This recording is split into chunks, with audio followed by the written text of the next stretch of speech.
Do you love spy books, movies, and TV? Then the Spybrary podcast is for you. And welcome to Spybrary episode 274. Today we are talking all about probably my favorite city in the world, Berlin. We are talking with James Stejskal. He is making his return to Spybrary. He has published a book called Berlin, A Spy's Guide to its Cold War History in Story and Image. Jim, if you don't know, served for 23 years with Special Forces, including 2 tours in Berlin, retiring as a Chief Warrant Officer 4. He then served 13 years with the CIA as a case officer in Africa, Europe, and Asia. He is an author of fiction, spy books, as well as this one. And another of my favorites, Jim, I think it's how you first come on my radar, Special Forces Berlin, which I read several years ago and thoroughly enjoyed. One of my favorites, too.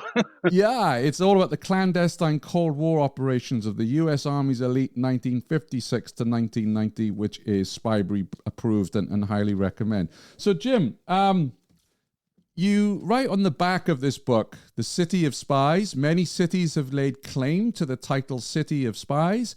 Vienna, London, Moscow, even Miami. But no city has earned it more than Berlin. So for you, as someone who worked in Berlin, who writes now about Berlin, why is Berlin the City of Spies? And I insist that it remains a city of spies as well. Berlin was really, along with Vienna, right after World War II in 1945, was really the focal point between two completely different political and military systems: the Soviet Union and what became the Warsaw Pact, and then the United States and the Allies, which eventually coalesced into NATO. Vienna eventually dropped off the list to some extent, because it was no longer divided between the occupying powers. Berlin, however, is a unique place, being the former capital of Germany and 100 miles inside East German territory, with British, French, American, and Russian occupying forces in the city, as well as all their intelligence communities were there. And a lot of the NATO and Warsaw Pact countries had intelligence operatives working in that country, trying to find out the things they needed for their political and military use. So it was like the focal point, an isolated outpost deep within East Germany, but the focal point of both political and espionage machinations from 1945 until 1990. And it's continued on today. So as far as I'm concerned, there's a lot of other countries that are in competition, but they never quite reached the level that city did. I 1000% agree with you. It won't come as a surprise to regular listeners. A question for you. How old were you when you first arrived in Berlin? Whoa. I'm not really good at mathematics, Shane. 23. Right. Yeah. So 23, first visit to Berlin from the US. What was that like for you as a young man? Could you walk us through what Berlin was like? Well, it was not my first visit outside the United States. And I'm not counting Mexico and Canada because those are too easy. I had been to Europe, but coming into Berlin was just a pretty amazing experience. It reminded me very much of my first trips of going to New York or any other big city. The difference was it was very much, as I described before, it was a cauldron.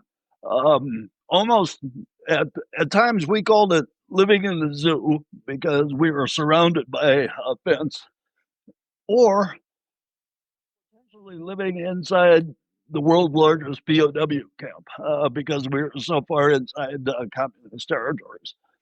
So it was very For me, it was very interesting being a student of military history, of German history, being inside the former capital of Germany, and then being on the front lines between this existential struggle between two political systems, communism and the capitalism, west and east on either side.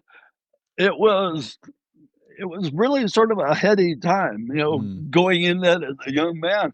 And that's basically where I learned the essentials. I didn't know this at the time. I was learning the essentials of what would become my lifelong trade, which was special operations, especially underground type operations, and espionage. And where better to learn this than inside Berlin, the capital of spies. What was it like? I've always wondered this. What was it like for you then, as a serviceman, as a member of the military? Because you could go up to the observation platforms along the wall, if you were allowed to, and you could look the enemy in the eyes. You could see their eyeballs, which is very unique, isn't it? It is, and it was. Um, it was very strange because on a couple of occasions we actually got a bit too close, and the East Germans would let loose with a single round over our head just to give us a warning. I'm not going to tell you what we did in response, but we were also in the position of having incredible intelligence. We were, like I said, deep behind enemy lines, but we had available to us a tremendous amount of information from both our satellite technology and from radio intercept technology, as well as all the information that the intelligence services from the Allies and our own, both military and civilian, were providing us. So we knew probably more about what our eventual target set would be than I'd ever seen before. We had incredible information on locations and personalities. Um, so we were we had an advantage, I think, for what might have become our wartime mission. So on one hand, you're kind of going, well, we're behind the lines, we're outnumbered, and then on the other hand, you're saying, well, but we are sort of in the catbird seat because we know what's going on, and it's just an amazing experience. Much different than my earlier service with a conventional airborne unit or a special forces unit in the states. Um, and the unit itself was very unique. There was no other unit like it in the military, and in a lot of ways, we were on our own. Mm. Nobody else in the military knew precisely what we were up to, and I'll have to say that we took advantage of that quite a bit. We had an incredible commander when I first got there, a Czech refugee who fought in World War II, and a sergeant major who was a German refugee and had been part of the werewolves at the end of the war. Luckily, he saw the writing on the wall and quickly surrendered to the Americans. But both of these guys were sort of Eastern Europeans, and they knew what we were up against Mm. and why we had to train sometimes unusual ways and sometimes ways that the rest of the army might have gone flipped out about, to put it frankly, because they let us do things that we would never get away with according to army safety Sure. regulations or army regulations per se. Um, so it was a great assignment. I can talk about it for hours. Well, maybe we should do that on another occasion. I know I usually send people. I think you did a really good interview. I'm going back now with Spycast on Special Forces Berlin. You've also been on our good friend Ian's Cold War conversation. So maybe I can pop those in the link, and maybe we can chat about this if listeners want to hear more in the future. I am keen to dig into your Berlin spy guide, but I can't let you go without asking you questions such as, what was your interactions like with, or did you have interactions then with ordinary East German citizens? And I asked that because I was born in 75. So, of course, I was too young to ever go to East Berlin or the German Democratic Republic. So I have to read a lot of history books. And a lot of spy books are also written by people who were ducking and diving in Berlin. But what was your interaction with the average East German like when you crossed over the wall? That was difficult. We did not have, when I was in the Army, we did not have the occasion to interact with the East Germans a great deal, but we did have to some extent. And basically, I think you would meet with the same kind of reaction you would meet talking to a Russian in Moscow. If they knew you were an American, or even a West Berliner or a West German, they would be very apprehensive about dealing with you. Even when we went shopping in stores, as soon as they picked up, and most Americans would travel into East Berlin in uniform. We had permission to travel over there with our little identification card. Whether or not it was in your proper name was another thing. Yeah. Oh, and we could travel sometimes as military and sometimes as civilian, but it didn't matter. As soon as they picked up that you were not an East Berliner, then they were a suspect. And they just didn't want to have any dealings with us because I think East Germany was about somewhere around 15, 16 million people, but about 200,000 of those were informants for the Ministry for State Security. So you didn't know who you were talking to, and they didn't know who was listening to them talking to you. So they were scared. I had one incident over there. I had to be reminded about this by one of my friends. I was bringing back a car from West Germany, a brand new Saab I had bought. And I had not replaced the tax plates, which were these oval German plates, with the U.S. Forces plates that we were supposed to have. So I was driving between West Germany and West Berlin through East Germany, and my partner said, "I'm hungry. Let's stop at an imbus and get something to eat," something you were not supposed to do. But we were young and dumb.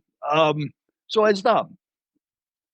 And we went to an imbus, got some food, and everybody's looking at this Saab, which, they've seen Trabants and other cars like that, but they haven't seen too many Western cars, and they were all oohing and eyeing. And the plates on there said West Germany, so they thought we were from West Germany. And somebody made the mistake of asking, and we were conversing with them in German, where we were from.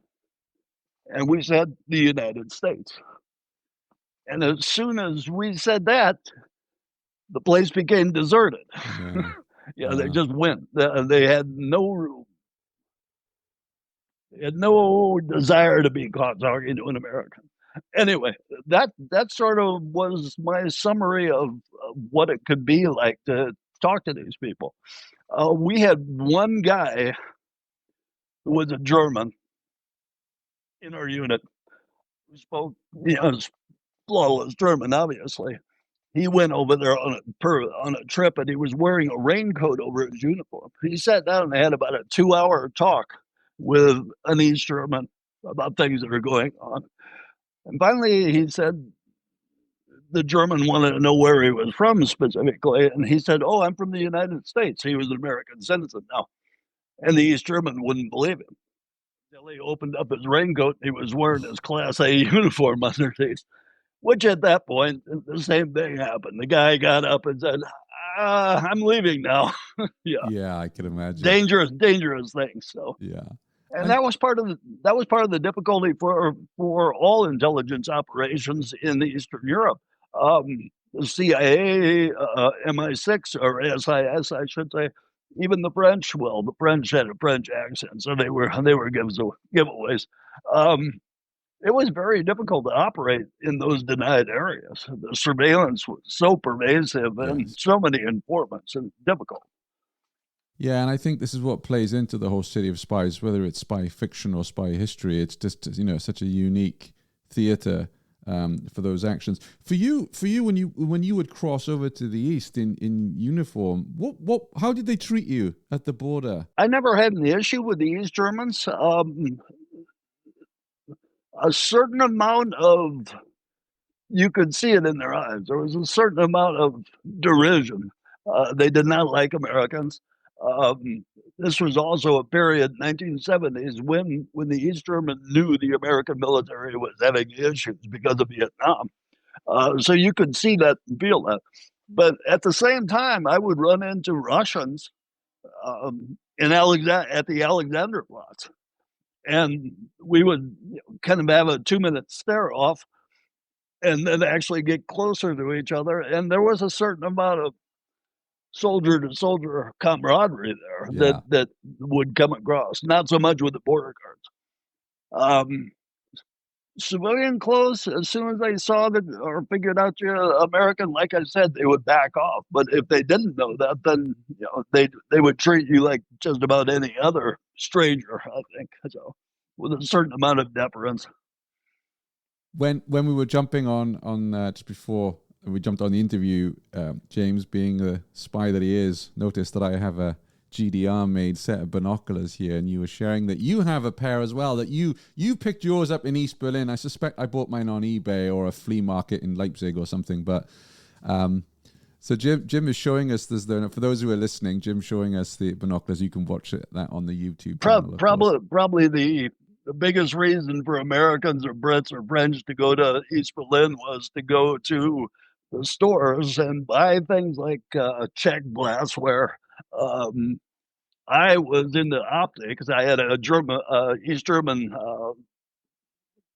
camera at one time. I've forgotten the nomenclature, but these I bought there, and they're my favorite binoculars I've ever used. A pair of Carl Zeiss 10 by 50s that were made in East Germany.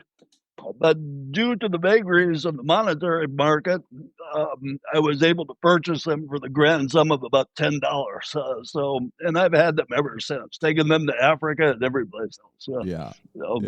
There were bargains to be had. I can imagine. You write a bit about shopping, of course, in Berlin, a spy's guide, and you write about Cardaway. And I was thinking about it when I was reading the book that I've been to Berlin 20 times plus, at least. 20 times at least. I've never stepped foot in Cardaway, believe it or not. You have to. You have to.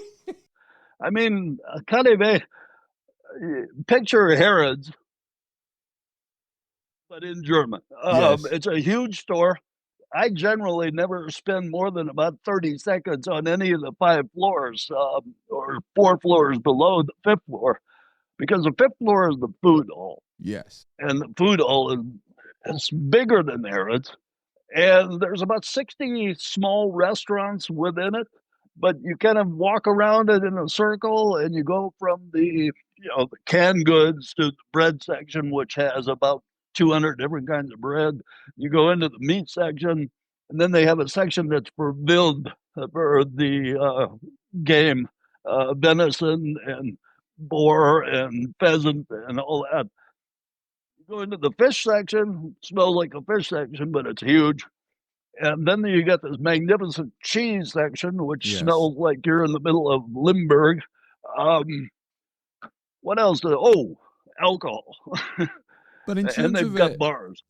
In terms of, and you've just outlined the reasons why I didn't really go there, right? Because it's like Harrods in London. I've probably only been there 2 or 3 times, to be honest with you, James. But why did you include Cardaway in the Spy Guides book that you've written? Well, Cardaway was also a great place to do agent meetings, especially for the Stasi and KGB, because they had a reason to go there, the Russians. And we did the same thing in the East Berlin with their version of it, which was not magnificent. It was called the Centrum. The only cool thing they had in that place was the railway stuff, the model railway, the model railways, which I could spend hours in. In fact, I wrote about it in my first novel. But it was such a huge store, like Harrods. It's got many, many entrances and exits, 7 different floors, 6 actually. And And you could conduct a quick meeting any place in that uh, store without getting watched, because nobody can surveil you inside the place without flooding it with maybe 100 counter surveillance officers. Yeah. So that's why I put it in, and we used it for training. And amazingly enough, you would often notice things that would be going on there, and we reported a number of operations that we stumbled on. That's another reason why I said this is the city of spies. You could go downtown any day of the week or any night, and you would notice some kind of intelligence or possibly criminal operations going on, but just all the time. Yeah. Well, I'll definitely be adding it to my must-visit list. Now, it's got two of my favorite things, right? Food and spies. So there's a spy connection. So I will go to Calais. I have been to Centrum, which I have to tell you is still a depressing place today. It's not the greatest of malls. Yeah. I didn't see any model railways. And the railway and the model trains have gotten much more expensive. I didn't even see any of those. So yeah, no, absolutely. So before we dig into some of the aspects of Berlin: A Spy's Guide, what inspired you to write it?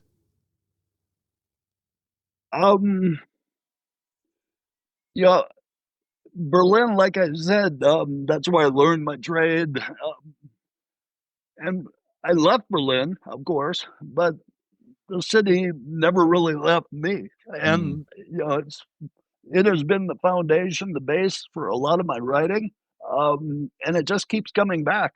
And I was talking to my publisher, and uh, we were talking about fiction, and he said, "What can you give me nonfiction?" And I went through a couple of different subjects I worked on, and he said, "What about Berlin?" And we came up with the idea to write basically a tour guide, not so much a tour guide, but a travel log, probably more. And that's it. All came together. There's a lot of photos and information in there that I've just collected over the years from my first time there. Photos, obviously, from back in 1977 up till the present. I went back into the Stasi archives to draw on them, the West German archives and the American archives. The SIS is a bit more reticent to share their information, but I have talked to a few people, and all that came together to fuse into this book. I'm glad you've written it because, there are a ton of Berlin tourist books, right, which all serve a purpose, but none that are really digging into the spy sites. And when we were chatting beforehand, I said, well, let's discuss maybe, 3 must-visit sites for spy fans, because I recognize that many of our listeners have not visited Berlin yet, so let's do that. But then also I wanted to look at some of the off-the-beaten-track stuff as well for those who've been or are regular visitors to Berlin. Before we do that, there's a question I'm going to ask you. I have a very dear friend of mine, grew up in East Berlin, and he gets really angry when he reads spy fiction or even historical books that's particularly a lot of East German spies would say in fiction. They came out of East Berlin and it was like going from a black and white movie into color. Was that your experience, Jim, or is this Western propaganda? I would probably be one of the guys that would anger your friend, because coming out of West Berlin and going into East Germany or into East Berlin, it was like, lights on, lights off. There was a definite difference. It was gray, and I remember going into East Berlin the first time in like about 1977, sometime during the year, and it was a winter day. And unfortunately, the East Germans burned lignite coal, brown coal, and even in West Berlin, it was an issue. But over there, it was just sort of a brownish gray pallor that was all over the city. It was gray already because I believe it was winter time, but the buildings are gray. There was artwork in some places, especially around Alexanderplatz, but mostly it was drab. And you just see that everywhere.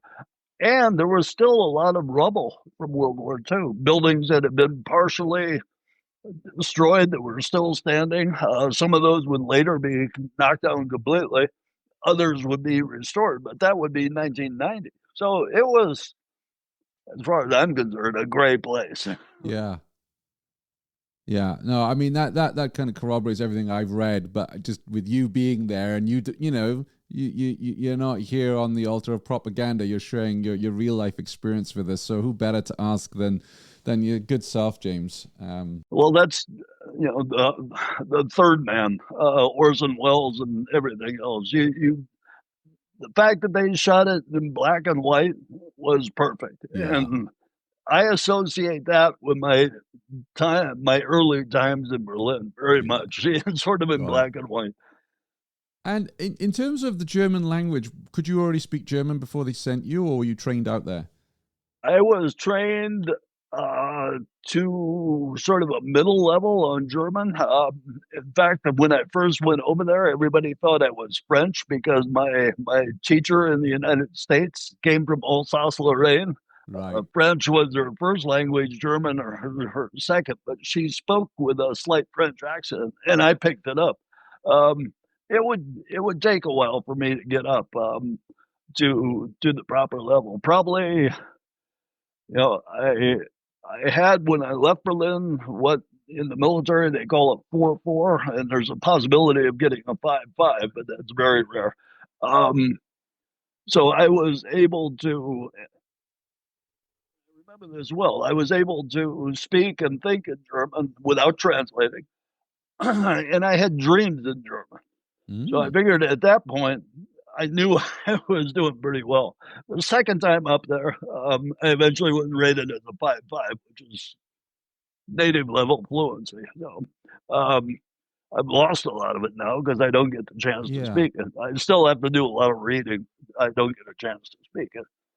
It's something I've always wondered about with those who do covert work is language. Because, I love languages. I love learning languages. But, especially with my German, I'm prone to using the wrong case or the wrong ending or what. And you think, wow, you're banged to rights there, aren't you, as a spy? You don't speak the language properly. You make that one mistake. There's that great line in the movie, The Great Escape, isn't it? With Gordon Jackson, when the Gestapo officer says, "Good luck," and he says, "Thank you." Yeah. Completely rumbled. They have to, after all that hard work. And, I always admire those in the clandestine services that get the language to such, especially if it wasn't their mother tongue, right?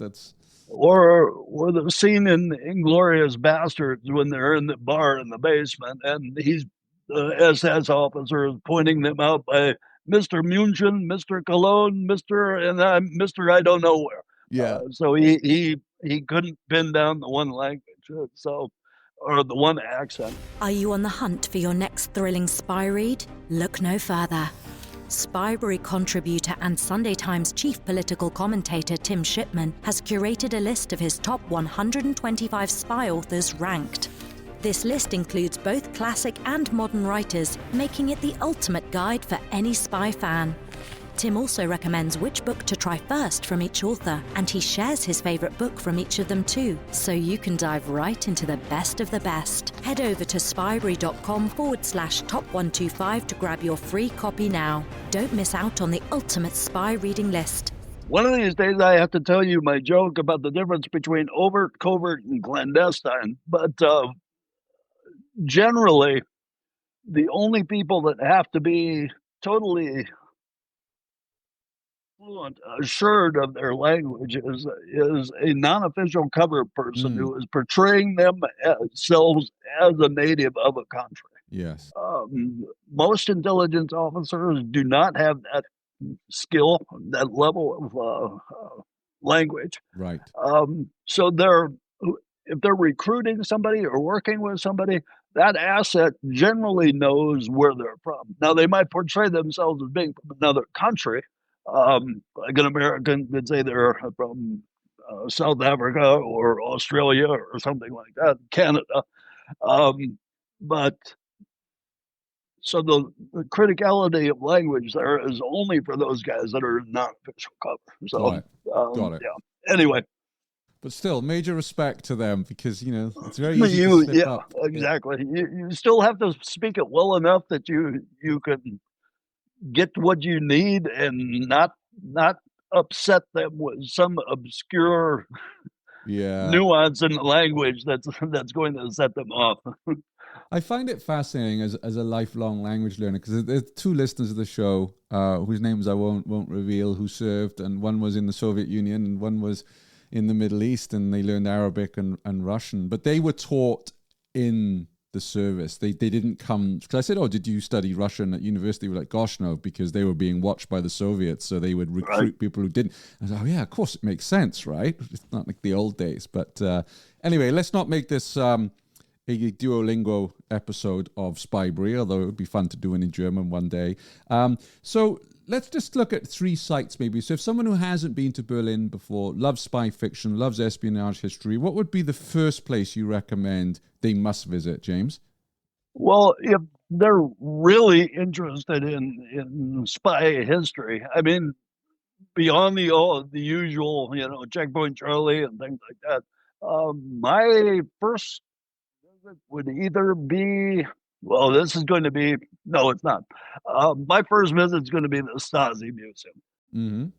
The Stasi Museum in Lichtenberg in Berlin, not too far from city center. It is an incredible overview of what the Stasi was doing to its own people. It talks to some extent about its foreign intelligence operations, but not as much. The big thing is this is basically a memorial to the East German people that were persecuted by the Nazis. And they give a very good, it's basically 3 floors of how they operated. And it's everything from surveillance and listening devices to their interrogation methods, how they recruited people. And if you're a German, actually anybody, you can go into the records there with special application and find out what they knew about you. Have you done that, you James? may or may not want to do that. Yes, I did. When I was reading, they had nothing. Really? Yeah. I went into the East German files. The Russians may possibly, I don't know. I went into the East German files to write the book on Special Forces Berlin, and it took about 6 months, but I got about 500 pages of information back. Of what they thought might be related to it, and it was really only 2 or 3 pages of information that pertained directly to us. So they did not know a great deal. They know the unit. They knew the unit was there, but they did not know much about what it was supposed to do. Now you could infer, obviously, because we're a special forces unit, that we were there to do damage, which they did. It's the same thing that we would think about their own special purpose forces. But they didn't have anything on me, and I think only 2 names of people from the unit, and they were long gone anyway. So anyway, mission accomplished. But then. it's well, for the most part. So that's number 1. I think that's a really good place to go. Yeah, I agree with you. I mean, it can be a little bit away from the touristy spots, but it's well worth, jumping on the tube to get there, or get yourself an Uber if needs be. And again, I must have been a dozen times, and there's always something new. I always kind of go, no, I wish I had more time in there today. Because, when you go to Berlin, it's usually a 3-day trip. You're trying to squeeze everything in. But I would say, I would agree with you.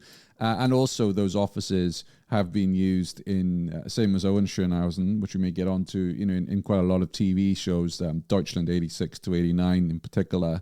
You see a lot of that. And The Same Sky, which is a series I wish it didn't get commissioned for its 2nd series, and I really wish it had, but we might get into that in a moment. Also, it's funny, I think the first time I went to Normannenstrasse, I was actually, no word of a lie, right, James? I was listening to Berlin Game by Len Dayton audiobook as I was walking around Berlin, and it was at that very scene at the end of Berlin Game, which I won't ruin it for those What do you mean? You've never read Berlin Game? Come on, listeners. It's the best spy book ever written. But there's a scene at the end set at the Stasi headquarters, and it's so authentic. And I was like, wow, he's really described this so very well, because they didn't put him in the jail. They had him up in an office. He wasn't getting a proper interrogation for reasons that you'll have to read the book to find out. But I thought Len's really captured this place. So I'm with you. I think it's essential visiting. And of course, you get to visit Milka's office, which is a highlight or a low light, depending on your viewpoint. But to walk into that room and just sit, well, they don't like to sit, but to stand and, imagine the conversations that took place there. Incredible. It was. And I've been there on numerous occasions. The first time was in January of 1990. Wow. And that's where that came from. That's off the front portico of the headquarters. Anyway, and I also, the Stasi used to use a seal for sealing their safes in their offices. I acquired this later, but I did manage through the place to pick some of the wax off of different doors that hadn't yet been cleaned up.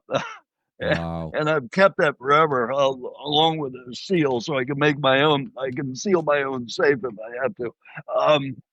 But I've been back there several times, and I just really enjoy it. What was the mood like in January 1990 then, when you were looking through the place? At that particular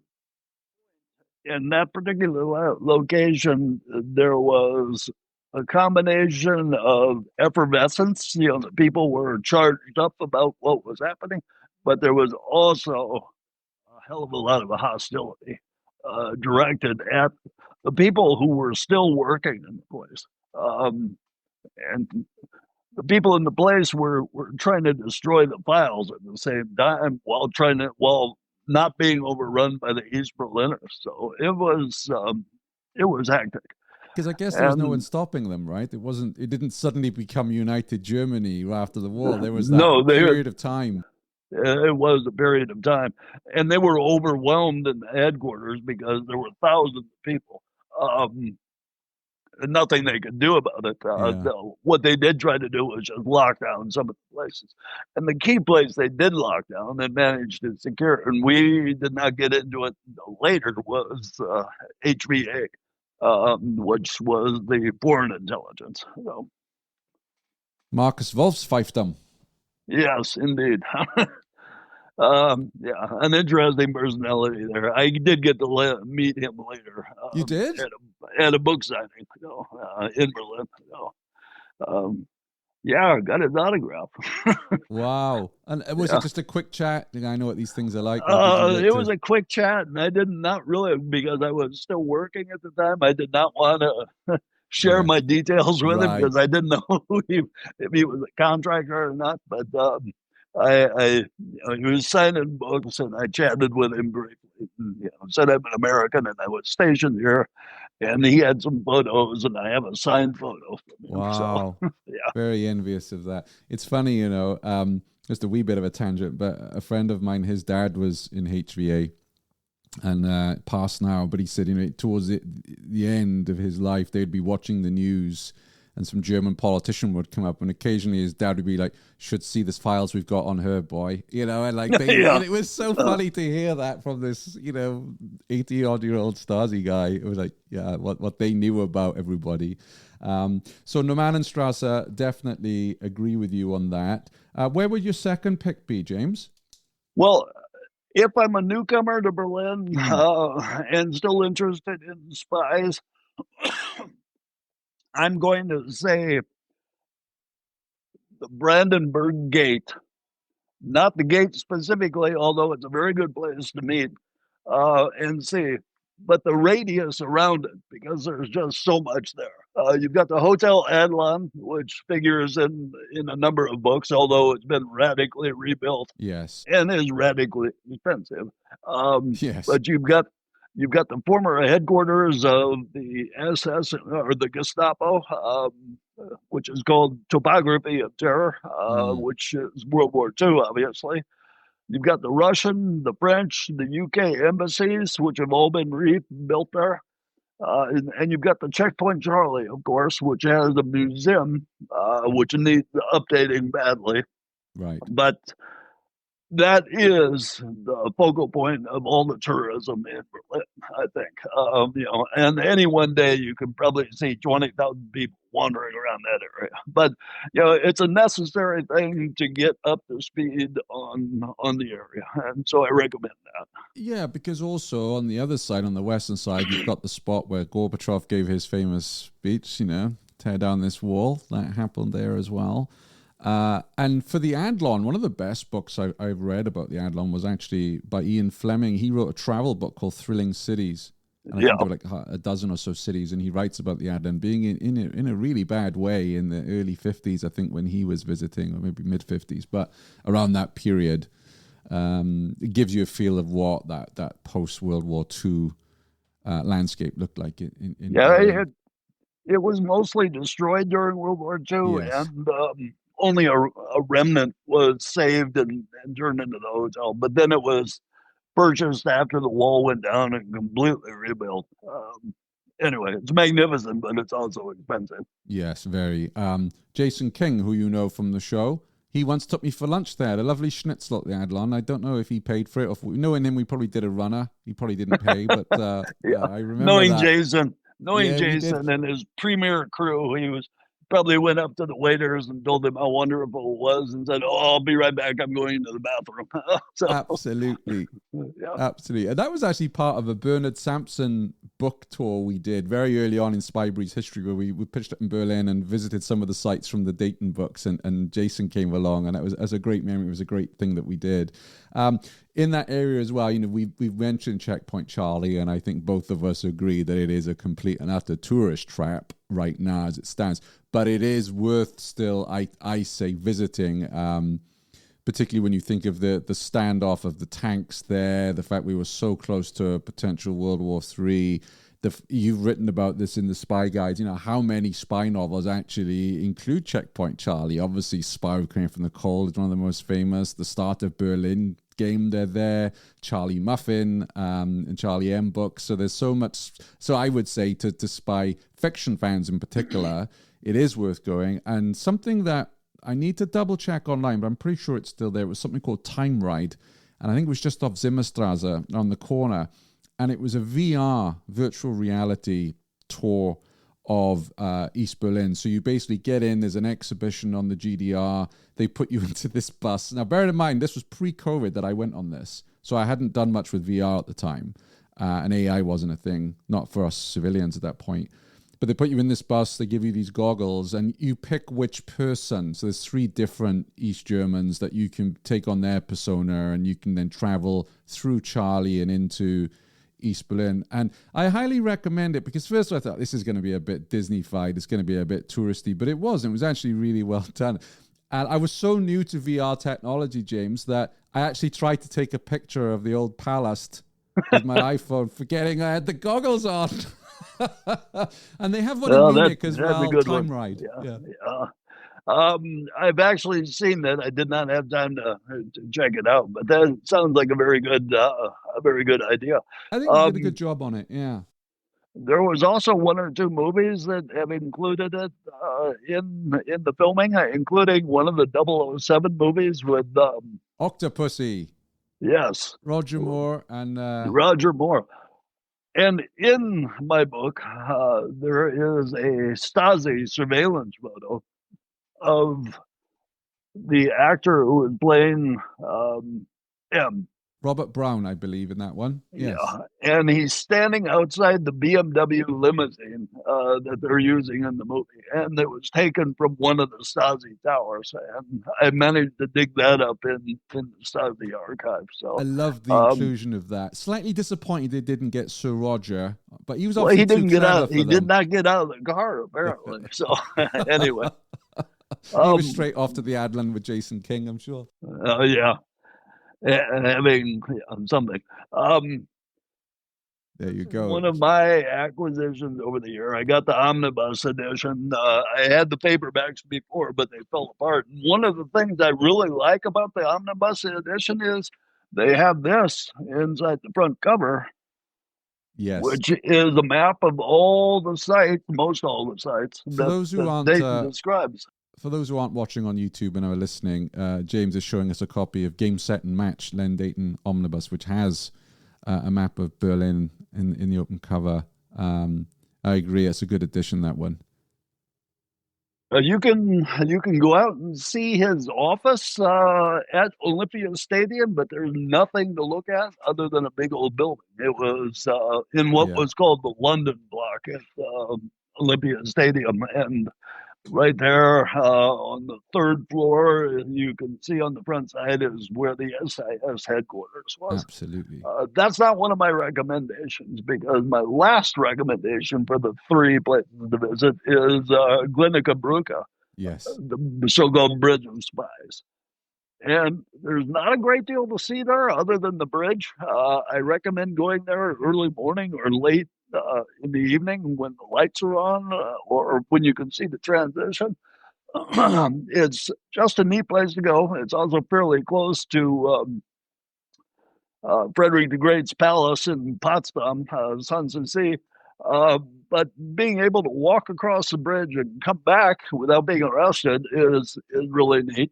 And you also get to see one of the primary dividing lines, the Havel River, between West Berlin and East Germany. Yes. And so it's just an amazing place to be, and it's really an integral part of the history of Francis Gary Powers, amongst other, was exchanged there. A couple of spies were exchanged at Checkpoint Charlie, but most of the exchanges were done at Glenica Bruca. What the East Germans called Unity Bridge, which wasn't really a Unity Bridge, but the Bridge of Spies. And they used it in the movie as well with Tom Hanks. Yeah. And it is a bit of a ways out, isn't it? Which is why a lot of people been to Berlin have never been to Glenica Bridge. 23 kilometers, I think, from city center, so it's a ways out, and it's not. You can take an S-Bahn out there, or you can drive. Driving is the most efficient, I think. Take a bicycle. It's all set up. That too. That's a bit of a trek. Well, I've got to work off that beer and the currywurst somehow. And I like that you mentioned it earlier on, Imbiss, which maybe a word listeners aren't familiar with. It's a little takeaway counters that you include photos of them in the book. There's some very famous ones in Berlin, and you say what they were actually good spots for surveillance. Well, 2 good snack foods are allegedly said to be born there. One is the currywurst, which is nothing more than a hot dog with or a bockwurst. Well, not a bockwurst. It's a red sausage. Forgot the name. Bratwurst, is it? Bratwurst, yes, absolutely. But then after the war, Matron, who was selling these things in the Imbiss, decided to spice up herself and acquired large quantities of ketchup and curry powder from the British and mixed it together and came up with this concoction, which was nothing more than a hot dog with a sauce and chips, of course, fries. And that became the currywurst. And then the other one is the doner kebab, which most Turks in Turkey will say is BS, but the original shop in Berlin is there, where they supposedly invented the doner kebab. It's a nice place to go, and a nice place to meet your Turkish case officer handler. Well, that's what I like about your book is, you've also detailed some spy operations in here as well as the food, as well as, a lot of locations, which I think it makes a really good spy guide. The third choice for you. So we've got the Stars Museum, Brandenburg Gate, and what would your third pick be? That was it, the Bridge of Spies. So Glenica Bridge is the third. Brandenburg Gate, the area around Brandenburg Gate. I mean, you can spend hours around there, right? Because you've also included Neue Wache in this, which was a big site in East Berlin. Museum Island also. Yes. All those areas there. Absolutely. What about off the beaten track? A little bit for people who've been maybe, half dozen times and they want to go back and see something. You've got a lot in your book, but what would you suggest? Well, this is actually my fourth choice, and it's not in the book, but I thought about it, and this is one that's not terribly spy related, but it's a very interesting place. It's called Citadel Spandau. And it's one of the best preserved and probably most important Renaissance fortresses in Europe. It was built by the Brandenburgers. It was on the site of a 13th century castle, and then it was rebuilt in the 16th century to protect the city from the west. And it's a perfect example of a stone fortress in the middle of the city. It sits at the confluence of two rivers. It's just a cool place to go. They've got a nice restaurant. You can view it. It was used during World War II as a laboratory for chemical weapons for the Nazis. That's a neat place. And it's right near the Spandau U-Bahn, so it's an easy walk. Probably the most not hidden, but the most bestest of my hidden gems is go see the Allied Museum, called the Alliierten Museum. It talks about the French, British, and U.S. occupation of the city. Talks about the Soviets. But one of the coolest things there, they have a reconstruction from original pieces of the Operation Gold tunnel. Yes. That went under the wall into East Berlin and tapped into the Soviet telephone lines, Soviet and East German telephone lines. So that's a really cool museum to go to. And it doesn't take a whole lot of time.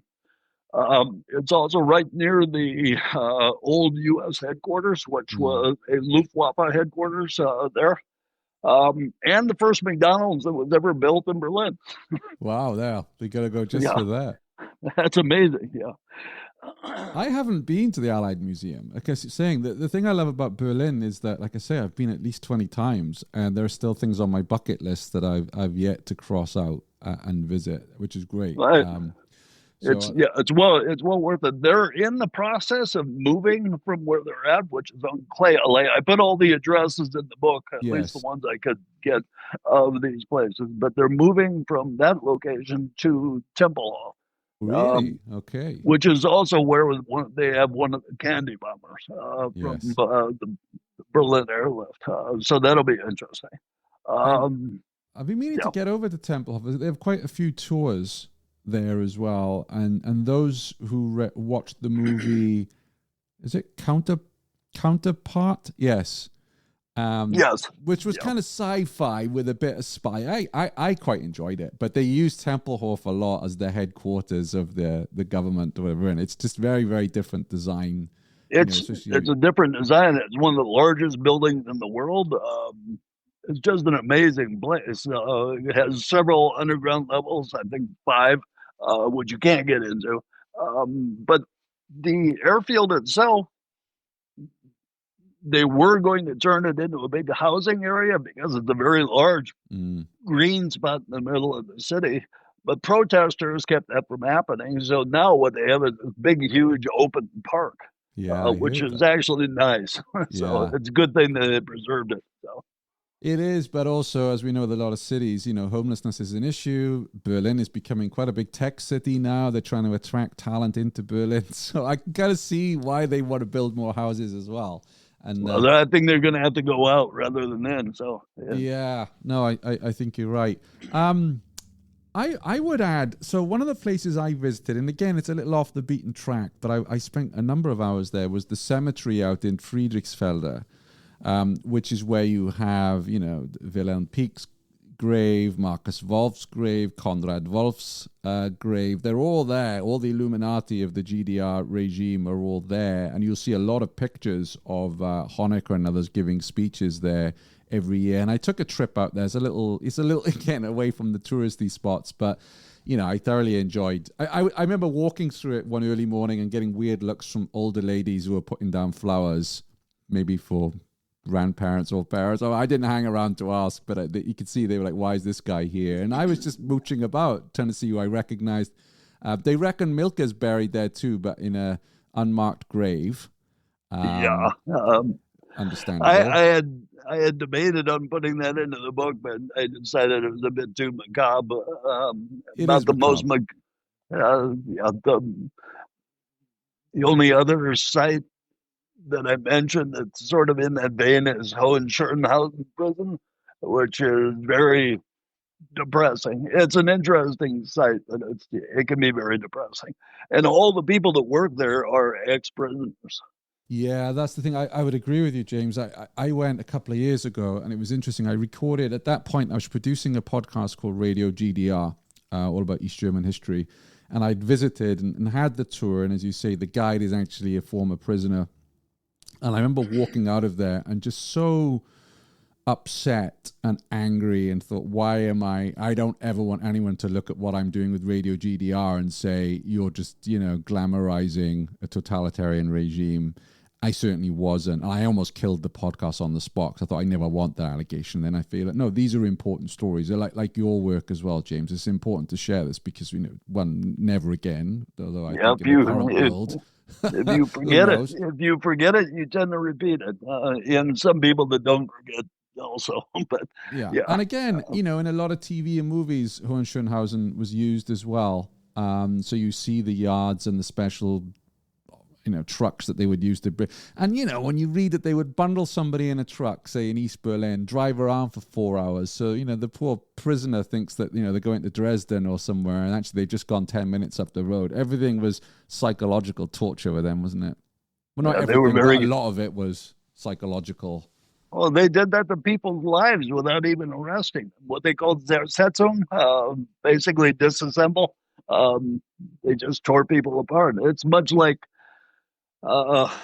what do they call it now on social media when you get torn apart by everybody and you just want to kill yourself, or in some cases people have. So it's pretty sad, the whole history. Another site I visited, which is a little out of the way, is Funkhaus Nalepa-Strasse. I'm probably butchering the name. So as you could tell, I do podcasts. I love radio. Always loved radio as a kid. One of my favorite things to do, because we didn't have internet when I was a kid. So if I wanted to hear a foreign accent or a language, I had to twiddle the shortwave radio to hear different languages. So, Radio Berlin International, which I guess was the equivalent of RAIS and the current Voice of America. It was the East German propaganda arm. And I got to meet somebody who worked as an engineer there as a early 20s. I think he was working there as an engineer. And he took me on I visited and he took us. You can get tours there because apparently the performing suite, they would bring orchestras and bands in as some of the best acoustics in that building. So they've kept that, but obviously there's not huge amounts around from RBI and places, but there's some of the studios are still there, and he took me in and walked me around. So that was great, because as a kid, twiddling in and getting Radio Berlin International, and then be able to go in there. Maybe that's just the geek in me, but that was a good trip out. And of course you've got that depressing fairground, what's it called now? Plant something that just got abandoned that you can see out there. Plantwalder, is it me, or Plantwalder? I can't remember. The former headquarters for RIA's radio in the American sector is also still there, and it's functioning as a radio station. But there is also a small museum, which is, if you're interested in radio and propaganda, it's an interesting place to go. Because you include it in the book, of course, it still has the original logo on top of the building, which I wasn't aware of that, so I need to go visit. Yeah, it's there. I would say I would say as well, Jim, something that I think is important for people to go to. Like, if I could only say one site if you only got time for one site, it would be to the Berlin Wall Memorial in Bernauer Straße, because they've kept that strip, haven't they? So you can go up on the observation tower and really look at. It's not just a wall you can shuffle over. I mean, the hall, the barbed wire, the sand, the dogs, the watchtower. You can just see how difficult that was, how heavily fortified the Berlin Wall was. And I think it's important. That was the one I was going to mention next, was the Bernauer Strasse and Wall Museum. But there's another one right nearby, which is not well advertised, and it's called Underground Berlin. Yes. And if you put that into your internet, it will come up with the German website. It's Underground Berlin. And you can book a tour with them, and they will take you down into the subterranean part of Berlin, and you can see the tunnels you can see the remnants of some of the tunnels that were built, and you can go into the Cold War and actually World War II bunkers that were used to protect people. And it's a very interesting tour. They do it in English, French, German, so it's a very good tour. Yeah, and that's the good thing about Berlin, certainly over the last 20, 25 years that I've been visiting, is that, originally I went to Normannenstrasse, there was nothing in English at all, everything was German. Now you do have language options in most places, which are good. And I agree with you, I was lucky enough to go on that tour. And it's quite tricky to get on. It gets booked up quite quickly. So I would say if that appeals to you, and we'll put the links in the show notes, book it up early. It's run by a non-profit company, I understand. And I agree, and I think the highlight of that, not just for seeing some of the tunnels that was dug by escapees, but there's that one part where they open that metal door and you're on the U-Bahn platform.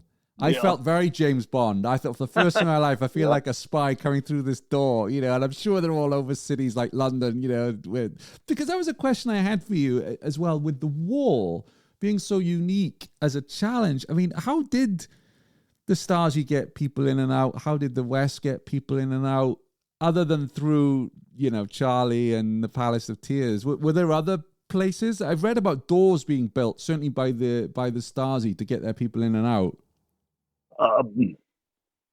I talk about it a little bit, my Special Forces Berlin, and then I have one section in the spy guide that talks about Schleusen, basically slipways that the East Germans use. And my final hidden place was actually a restaurant, but it's a restaurant that's very close to the Friedrichstraße Bahnhof, which was the central Bahnhof in Berlin that you could travel into from West Berlin, and then you could go onto the U-Bahn and go back into West Berlin. So we use that for one of our practice sites a number of times. Right. But the Schleusen that they had at Friedrichstraße Bahnhof doesn't exist anymore, but it was a station where they could get their officers into the S-Bahn station and pass beyond the control measures so that no one would see them. No one would see them going to controls. But there were also doors that they built into the wall, various spots around the city. And unfortunately, I never got a picture of one, but they were used by the East Germans to bring people in. Sometimes they're officers, sometimes agents. And it was also used, they were also used by smugglers that were able to co-opt some of these Germans. We located a lot of them. And of course, the East Germans built the wall not to keep West Berliners out of East Germany, but to keep East Germans and East Berliners out of West Berlin.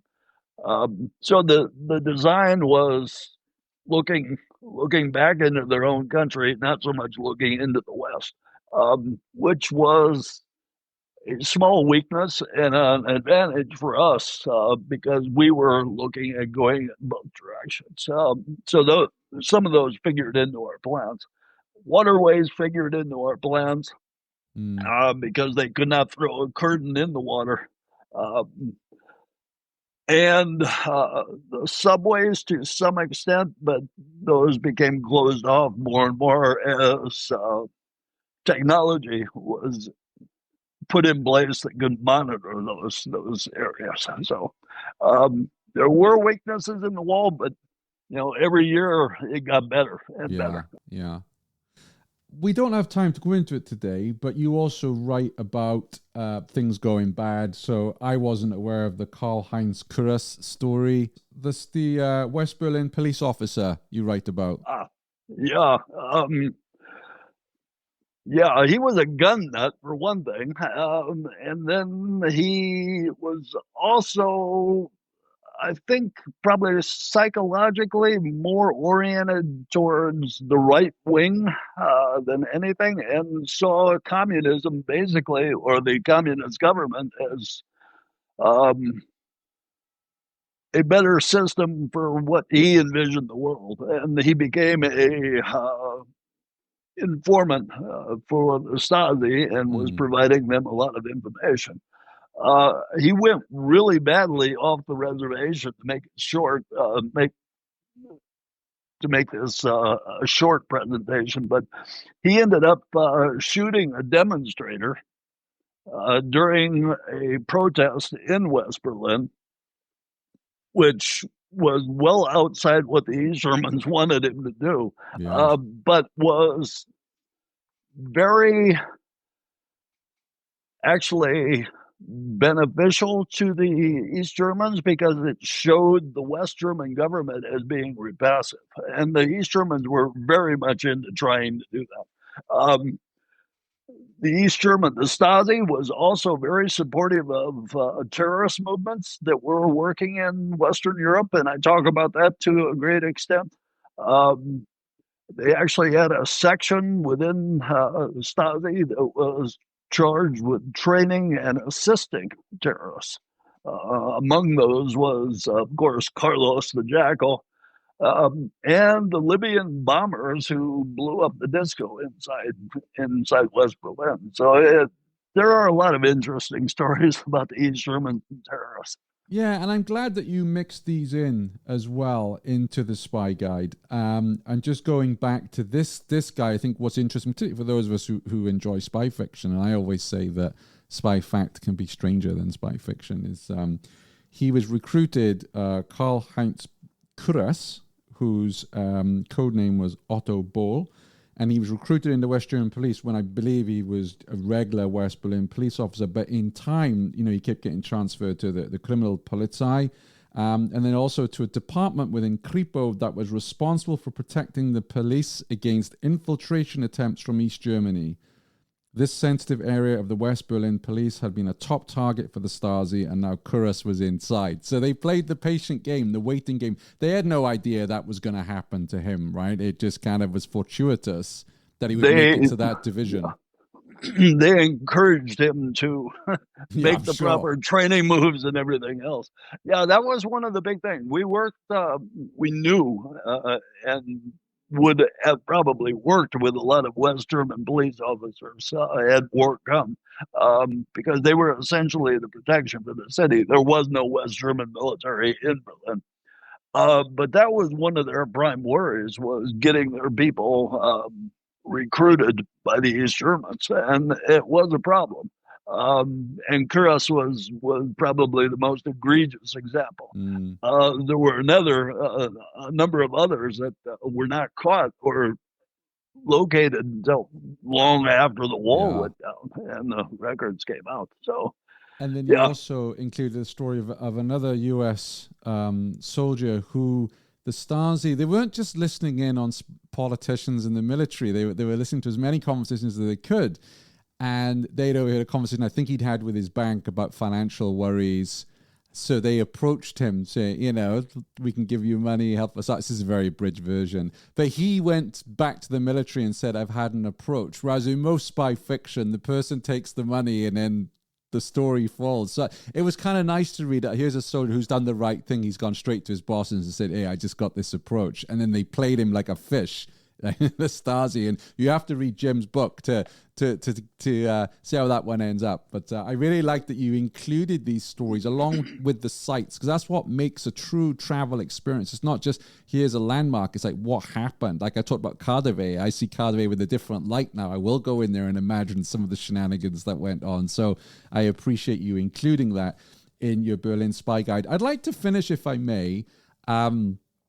When you read spy fiction, particularly books set in Berlin, James, that, with you having served there, which authors get it right? And I don't mean in terms of the intelligence services or special forces. I mean, who captures Berlin? Whose book do you read and go, oh, that's the Berlin I remember? And admittedly, I know you were there primarily in the 70s, right? But, were there any of those books you thought, yeah, this is spot on? Well, of course, Len Dayton gets much of that correct.